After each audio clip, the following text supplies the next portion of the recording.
The planet Cybertron was embroiled in an endless, bloody war.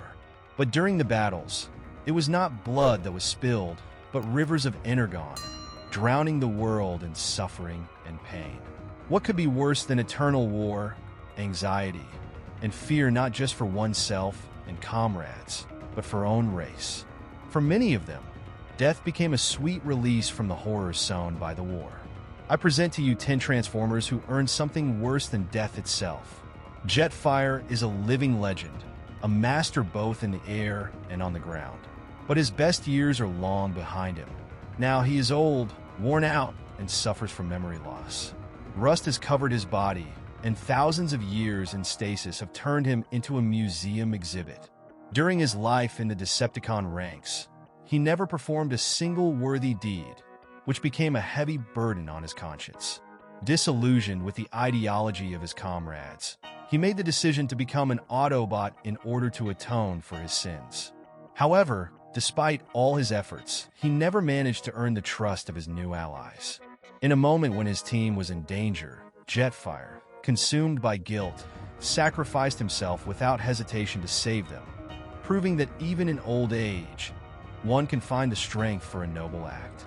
Arizor is a wise and selfless Maximal who believes in preserving life throughout the universe. She was always ready to sacrifice herself to protect her comrades.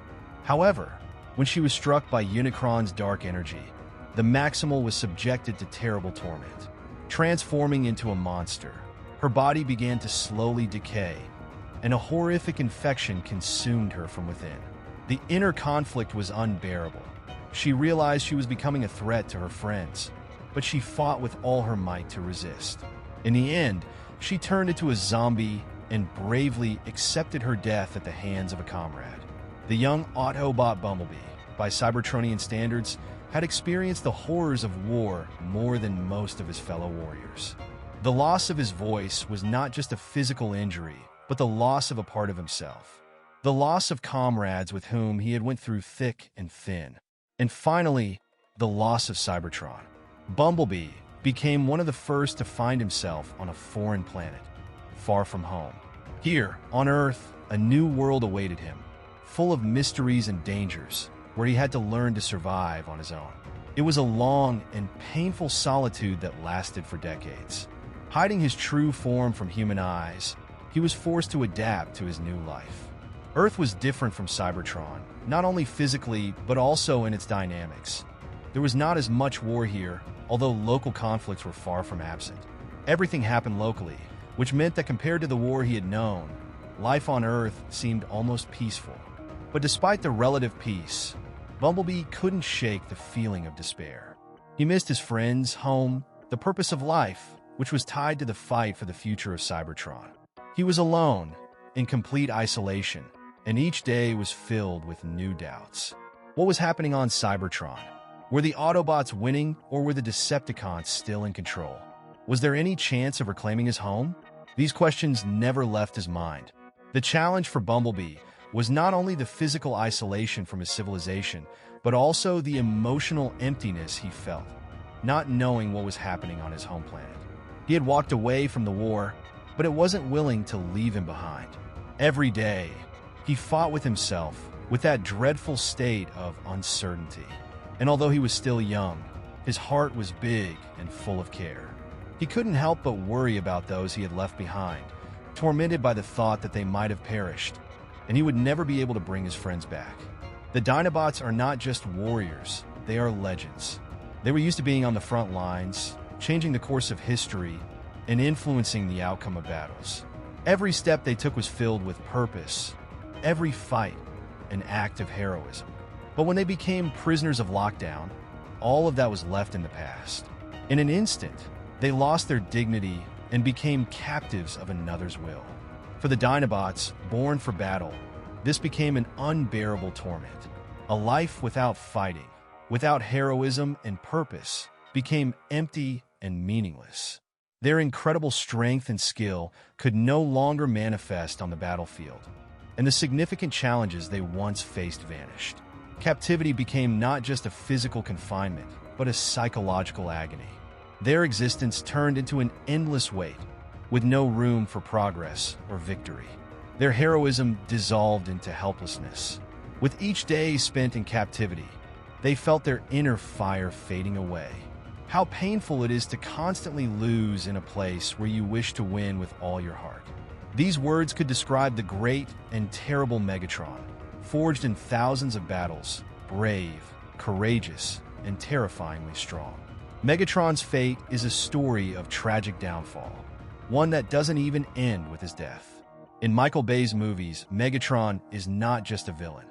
He is a symbol of a hopeless pursuit of power that ultimately destroys him.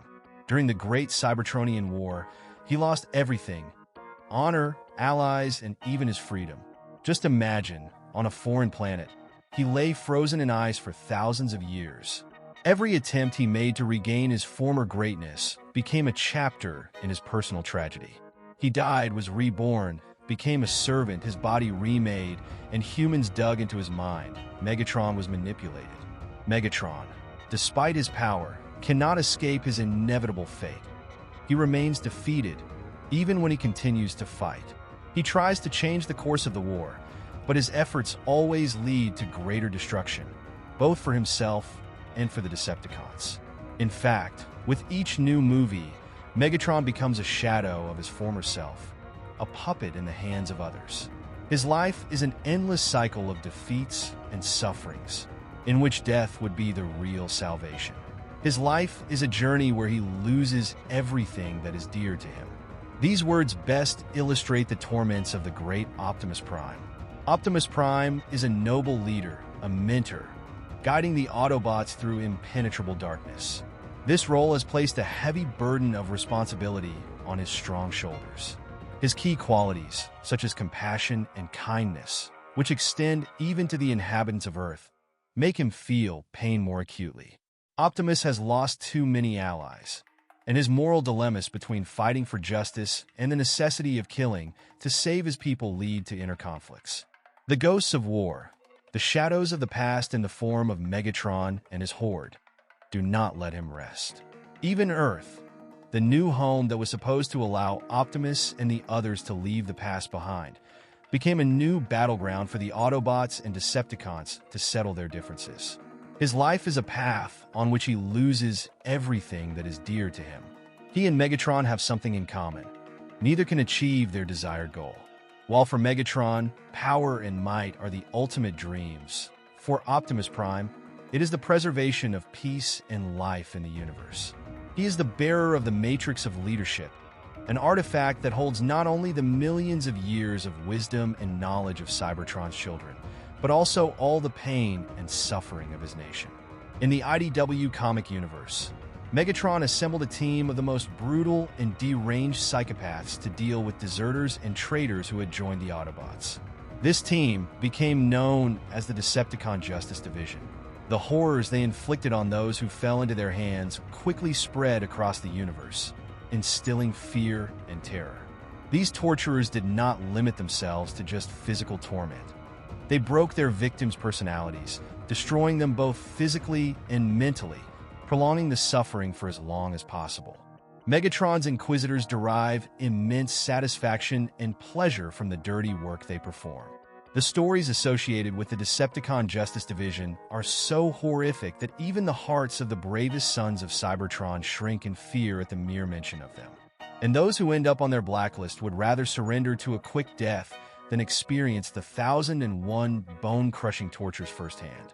By the way, I've dedicated a separate episode to the DJD, which you can check out via the link in the description. Now, let's continue.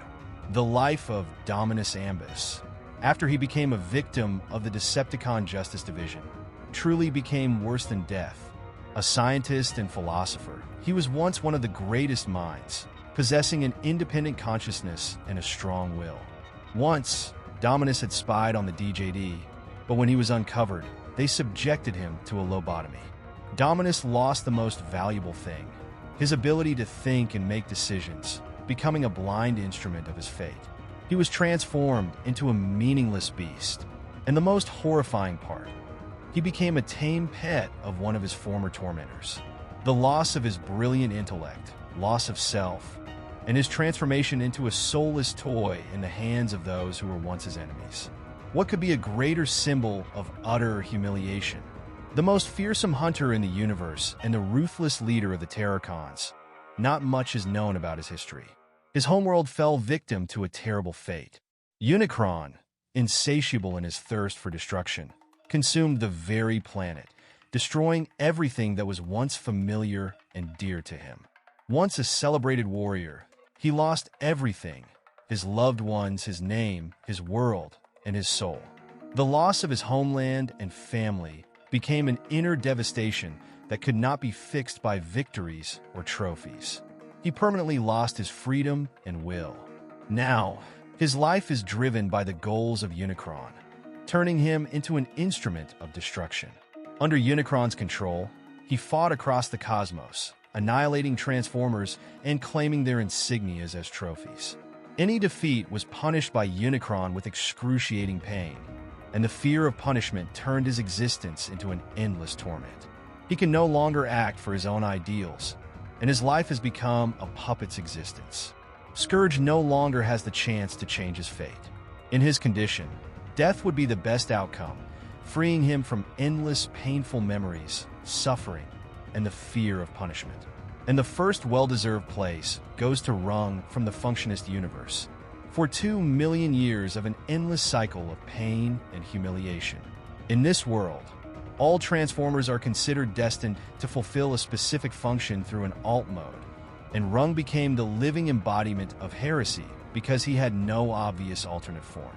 Instead of giving him a chance to find his place, the rulers, the Functionists, subjected him to unimaginable torture for, just think about it, 2 million years, hoping that this way they could force an alt mode out of him. Rung became a subject of cruel exploitation and degradation. His entire existence focused on suffering and the anticipation that he would finally reveal his useful function. Instead of an alt mode, Rung began producing photonic crystals. The Functionists spared his life, deciding that this was his destiny, and continued exploiting poor Rung. 2 million years of torture, humiliation, and exploitation. What could be worse? Thanks for watching. Hope you enjoy it. Wait for you in the next video.